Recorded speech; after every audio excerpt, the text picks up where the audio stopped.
నమస్తే KNR channel కి స్వాగతం. ముందుగా బులెటిన్ లో హెడ్లైన్స్. వైఎస్ఆర్ జిల్లా ఎడుపులపాయలో దివంగత వైఎస్ రాజశేఖర రెడ్డి ఘాట్ వద్ద నివాళులు అర్పించిన శ్రీ వైఎస్ జగన్. బీజేపీ రాష్ట్ర ప్రధాన కార్యదర్శి శ్రీ గుజ్జుల ప్రేమేందర్ రెడ్డి మీడియాతో మాట్లాడుతున్నారు.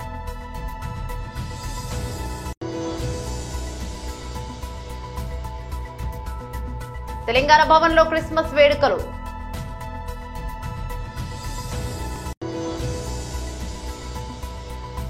అల్లు అర్జున్ ఇంటిపై దాడి చేసిన వారంతా రేవంత్ రెడ్డితో ఫోటో దిగిన గూండాలే హరీష్ రావు.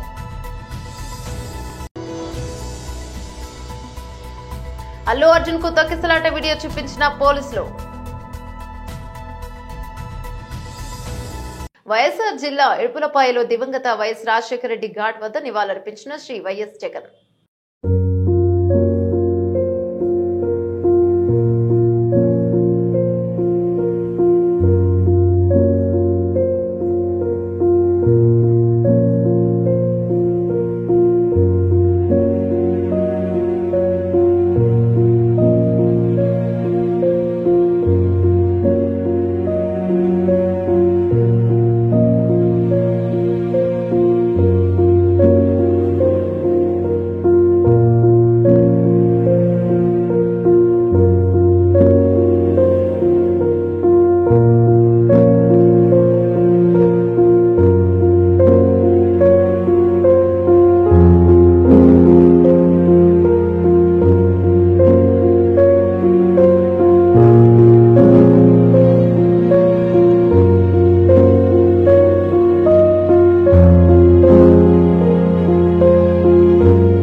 బీజేపీ రాష్ట్ర ప్రధాన కార్యదర్శి శ్రీ గుజ్జుల ప్రేమేందర్ రెడ్డి మీడియాతో మాట్లాడుతున్నారు.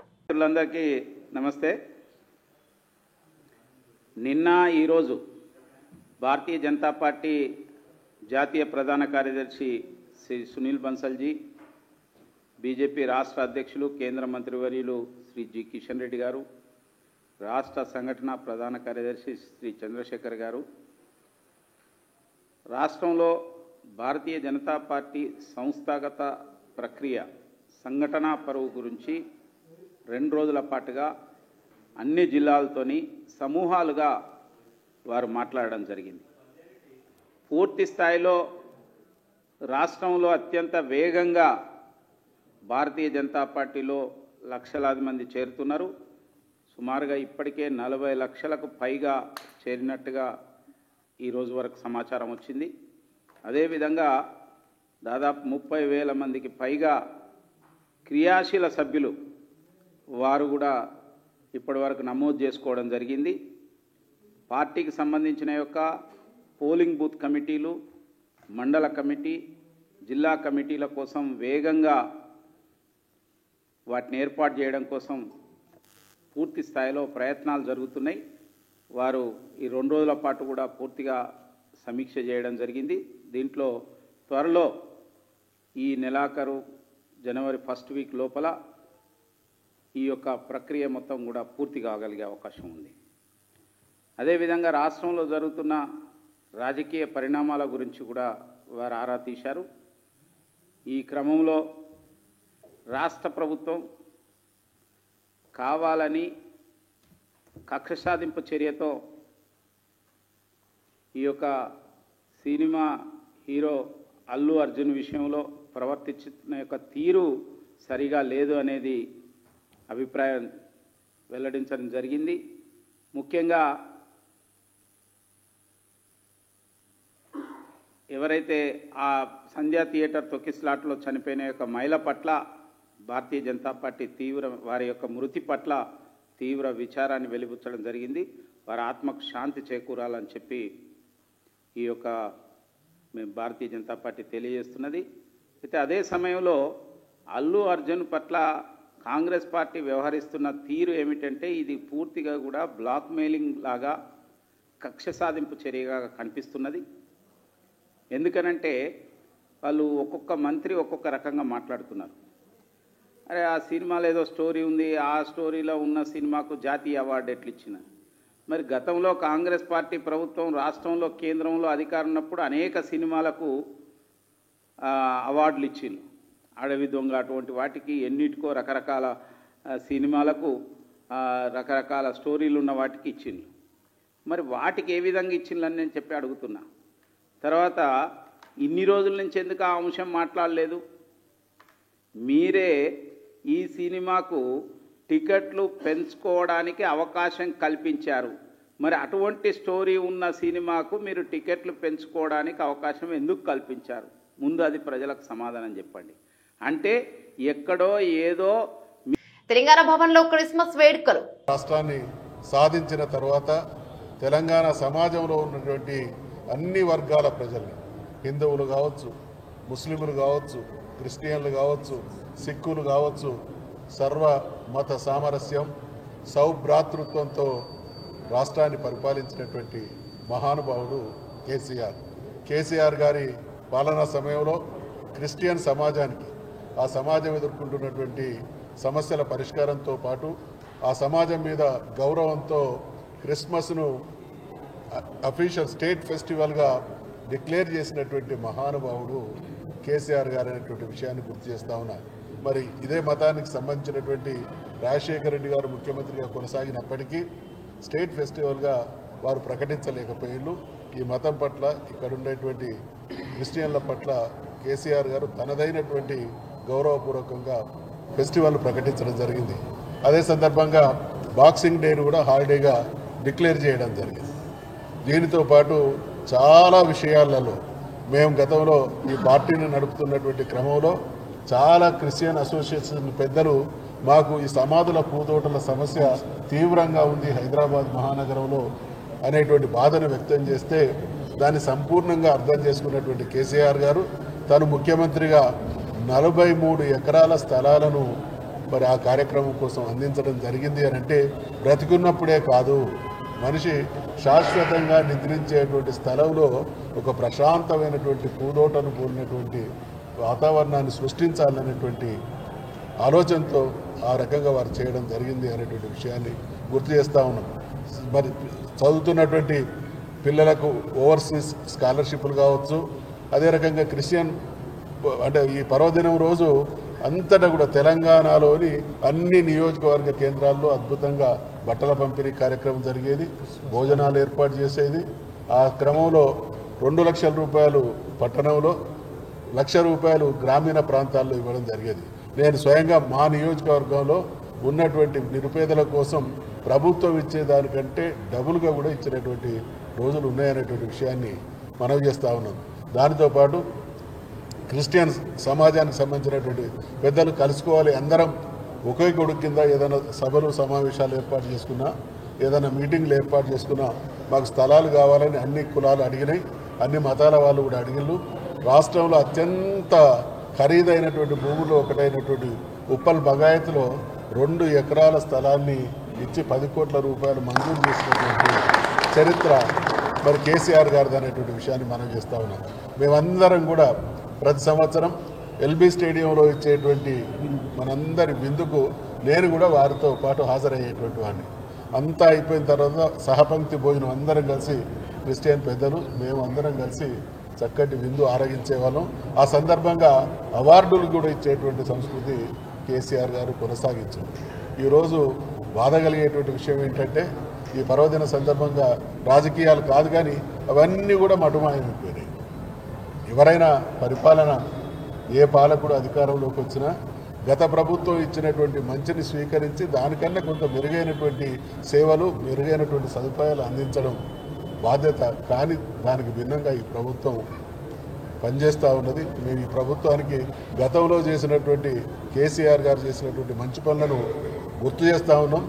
వారిలో సంస్కారం పెరగాలి, ఈ స్కీములన్నీ కూడా పునరుద్ధరించబడాలి, క్రిస్టియన్ సమాజాన్ని కూడా గొప్పగా ప్రభుత్వం ఆదుకోవాలనేటువంటి విషయాన్ని మనవి చేస్తూ ఈ పర్వదిన సందర్భంగా మరొక్కసారి తెలంగాణలో ఉన్నటువంటి క్రైస్తవ సమాజంలో ఉన్నటువంటి చిన్నలకు, పెద్దలకు, అక్కలకు, చెల్లెలకు అందరికి కూడా శుభాకాంక్షలు, పండుగ శుభాకాంక్షలు తెలియజేస్తూ సినీ నటుడు నటుడు అల్లు అర్జున్ ఇంటి చుట్టూ అధికారులు పరదాలను ఏర్పాటు చేశారు. 2 రోజుల క్రితం ఓయూ జేఏసీ నేతలు అల్లు అర్జున్ నివాసం వద్ద హంగామా సృష్టించారు.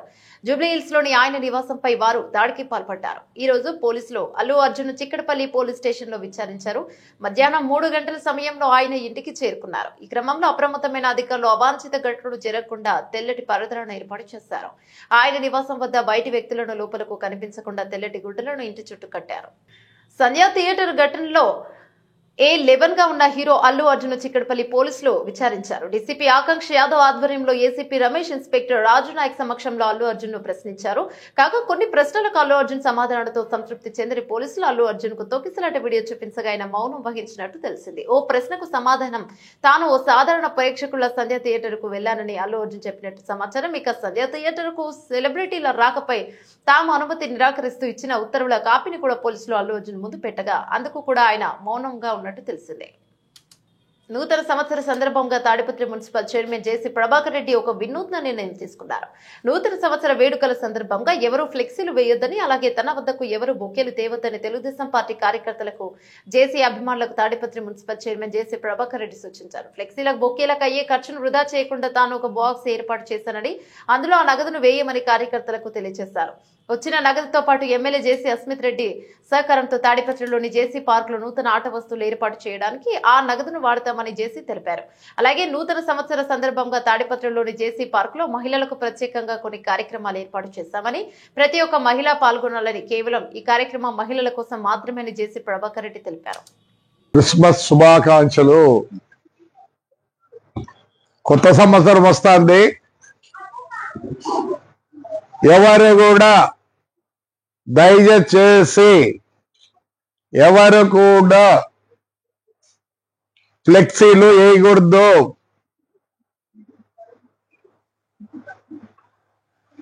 జేసీ ఫ్యామిలీ కానీ ఎవరన్నా కానీ ఫ్లెక్సీలు వేయొద్దండి. ఆ ఫ్లెక్సీలు ఖర్చు అయ్యేది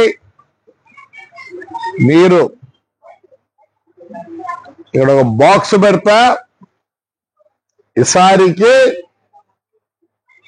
ఏమన్నా రాని ఆ పార్కును ఒక కమిటీ పెట్టి దాంట్లో ఎంత వస్తే అంత ప్లస్ మేము కొంత, ఎమ్మెల్యే గారు చెప్పారు, కొంత వేసి ఆ పార్కును కొన్ని ఇంకా ఆట వస్తువులు ఎక్కువ పెట్టాలని ఆలోచిస్తాడు ఎమ్మెల్యే.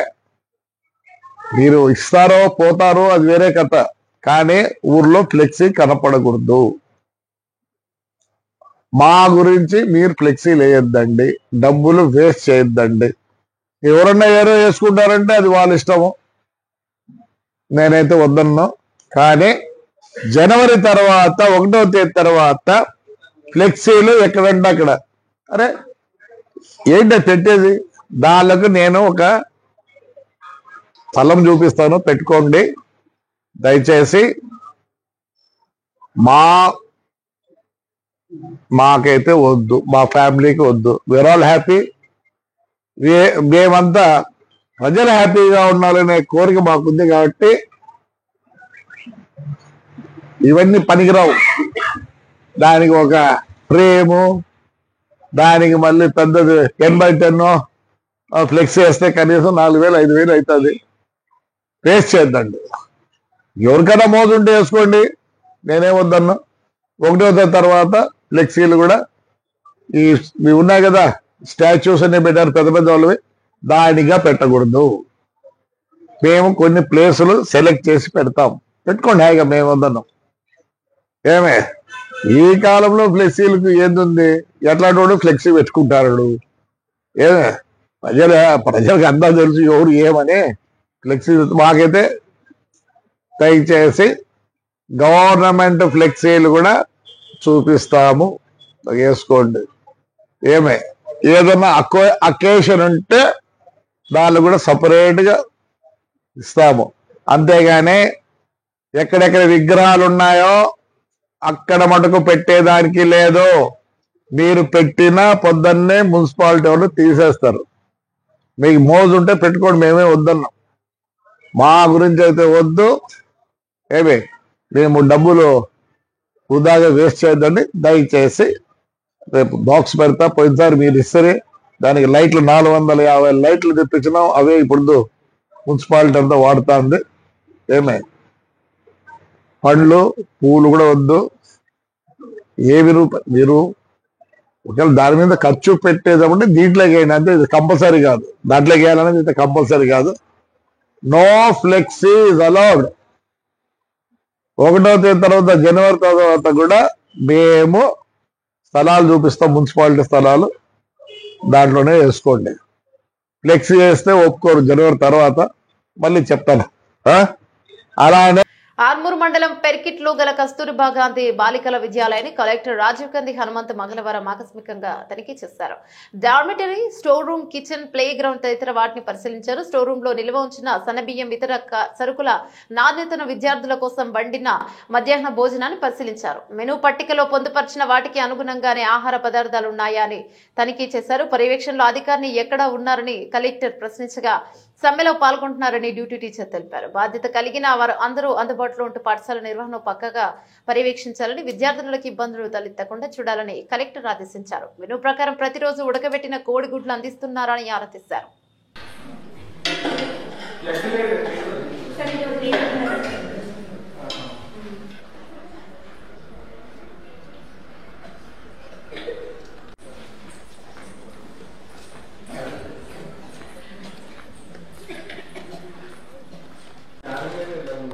మీ కంటైనర్స్ అవి రాలేదండి? ఏమి లేవా?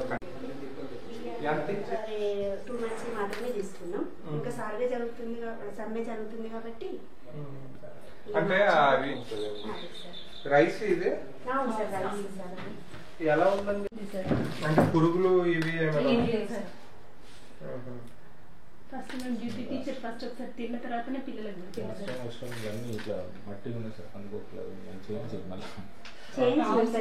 స్టాక్ ఏంటి అసలు? ఏం తెలుసు? ఎంత వస్తారు రోజుకి? 1 వాడతాం సార్. ఒక ప్యాకెట్ కేజీ కంటే ఎక్కువనే వాడతాం సార్.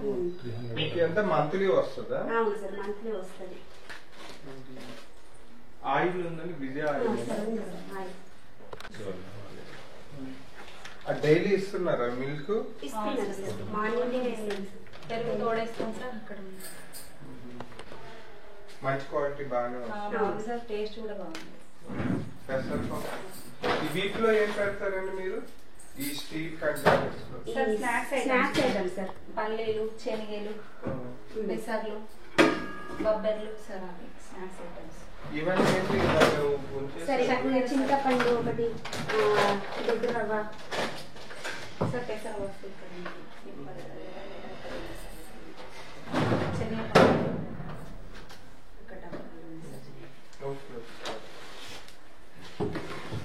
చూడండి, అంటే వీటికి కూడా కంటైనర్స్ ఏమైనా అంటే స్టోర్ కాస్త కంటైనర్స్ ఉన్నాయి ఒకసారి.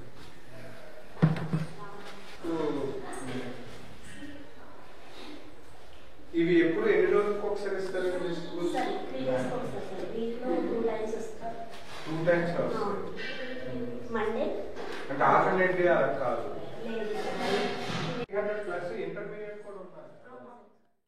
నారాయణపేట జిల్లా మక్తల్ పట్టణంలోని ఎమ్మెల్యే క్యాంపు కార్యాలయంలో ఏర్పాటు మీడియా సమావేశంలో ఎమ్మెల్యే వాక్టి శ్రీహరి మాట్లాడుతూ కేంద్ర హోంశాఖ మంత్రి అమిత్ షా అంబేద్కర్ పై చేసిన అనుచిత వ్యాఖ్యలను ఖండిస్తూ అంబేద్కర్ ను దేవుడిని మొక్కిన తప్పులేదని, బడుగు బలహీన కర్షక శ్రామికులు అంబేద్కర్ ని దేవుడిగా ఆరాధిస్తారు. ప్రజలకు రాబోయే 200 సంవత్సరాల తర్వాత కూడా ఏం కావాలో ఆలోచించి రాజ్యాంగంలో పొందుపరిచిన గొప్ప మహనీయుడు అంబేద్కర్ అని, రాజ్యాంగం గ్రంథము భారత రామాయణాల తర్వాత అంతటి గొప్ప ప్రాముఖ్యత పొందిన గ్రంథముగా అభిమానించాడు. ఇక పురాణ గ్రంథాలు భారత రామాయణాలు సంస్కారం నేర్పితే రాజ్యాంగం బ్రతుకు నేర్పుతోందని, ఎస్సీ, ఎస్టీ, బీసీ, మైనార్టీలు రాజకీయాలు నిలదొక్కున్నారంటే దానికి కారణం ఈ రాజ్యాంగమే అని, భారత రాజ్యాంగాన్ని పరిరక్షించుకునే బాధ్యత మనందరిపైన ఉంది. బాబాసాహెబ్ అంబేద్కర్ రచించిన రాజ్యాంగం ద్వారానే మన బ్రతుకులు బాగుపడ్డాయి. ఖచ్చితంగా కేంద్ర హోంమంత్రి అమిత్ షా మాట్లాడిన మాటలను వెనక్కి తీసుకొని క్షమాపణలు చెప్పాలని డిమాండ్ చేశారు.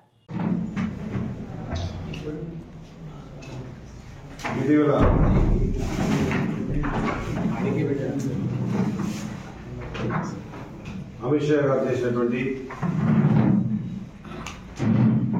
కామెంట్స్ విషయం 100%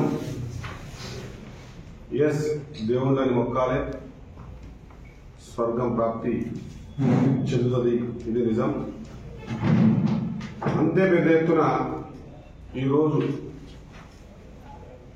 ఈ దేశం బునాది విజయించిన బడుగు బలహీన వర్గాలు, తాడిత పీడిత ప్రజలు, అగ్రవర్ణాల పేదలు, శ్రమజీవులు, కార్మిక కర్షక జీవులు, వీళ్ళందరూ కూడా ఎంతైతే భగవంతుణ్ణి స్మరిస్తారో, ఎంతైతే భగవంతుని పూజిస్తారో, ఈ ఎస్సీలు, ఎస్టీలు, బీసీలు, మైనార్టీలు, అగ్రవర్ణాల పేదలు, ఈ శ్రామిక కర్షక జీవులు, వీళ్ళందరూ కూడా అంతే పెద్ద ఎత్తున అంబేద్కర్ గారిని పూజిస్తారు అన్నది నిజం. రాజ్యాంగం రచించుకోకపోతే, ఆ రాజ్యాంగాన్ని ఈ దేశ ప్రజలు అమలు చేయకపోతే 70 సంవత్సరాల స్వాతంత్రంలో ఆయన అంత 200 సంవత్సరాల తర్వాత కూడా ఏమి కావాలి అని ఆలోచన చేసి రచించిన ఆ గ్రంథాన్ని మనకిచ్చి, ఆ గ్రంథం మన పురాతనలో ఉన్నటువంటి మహాభారత రామాయణ గ్రంథాల తర్వాత అవి ఎంత ప్రాముఖ్యత చెందినవో బ్రతకడానికి, అవి సంస్కారం నేర్పినాయి, ఇవి బ్రతకడానికి అవకాశం ఇచ్చినటువంటి గ్రంథాన్ని మనకి ఇచ్చినటువంటి బాబాసాహెబ్ అంబేద్కర్ గారి గురించి ఈ విధంగా మాట్లాడడం సరైనది కాదు. వాస్తవంగా చెప్పాలంటే ఈరోజు మాలాంటి మారుమూల నియోజకవర్గాలైనా, నాలాంటి ఎస్సీ ఎస్టీ బీసీ మైనార్టీలైనా ఈరోజు రాజకీయ పరంగా అంచెలంచెలుగా ఎదిగి ఈ రోజు సొసైటీలో నిలబడగలుగుతున్నాడంటే, నిలబడ్డా కూడా ఇంకా 100 రకాల అవమానాలు పడుతున్నా కూడా నిలదొక్కునే శక్తినిచ్చినటువంటి గ్రంథమే మన భారత రాజ్యాంగం రచించుకున్న అంబేద్కర్ రాసినటువంటి గ్రంథం అన్నమాట గుర్తుపెట్టుకోవాల్సిన అవసరం ఉంది. కాబట్టి బరాబర్ భగవంతుని ఎంత ఆరాధ్యంగా పూజిస్తామో బతకడానికి అవకాశం ఇచ్చినటువంటి అంబేద్కర్ రచించిన రాజ్యాంగం పట్ల కూడా అదే గౌరవం ఉందన్నమాట మరొకసారి గుర్తు చేస్తూ, ఈ విధంగా అవమానపడడం కొత్తేమి కాదు. కానీ ఈనాడు మనం చూస్తా ఉన్నాం, ఖచ్చితంగా ఈ అవమానాలన్నీ కూడా ఎందుకు పడతా ఉన్నాయంటే, ఖచ్చితంగా 100% దీని ద్వారా చైతన్యవంతులమై బయటకు. వైఎస్ఆర్ జిల్లా ఎడుపులపాయలో దివంగత వైఎస్ రాజశేఖర రెడ్డి ఘాట్ వద్ద నివాళులు అర్పించిన శ్రీ వైఎస్ జగన్. బీజేపీ రాష్ట్ర ప్రధాన కార్యదర్శి శ్రీ గుజ్జుల ప్రేమేందర్ రెడ్డి మీడియాతో మాట్లాడుతున్నారు.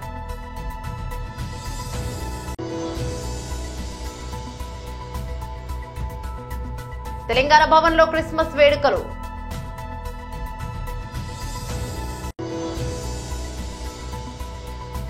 అల్లు అర్జున్ ఇంటిపై దాడి చేసిన వారంతా రేవంత్ రెడ్డితో ఫోటో దిగిన గూండాలే. హరీష్ రావు.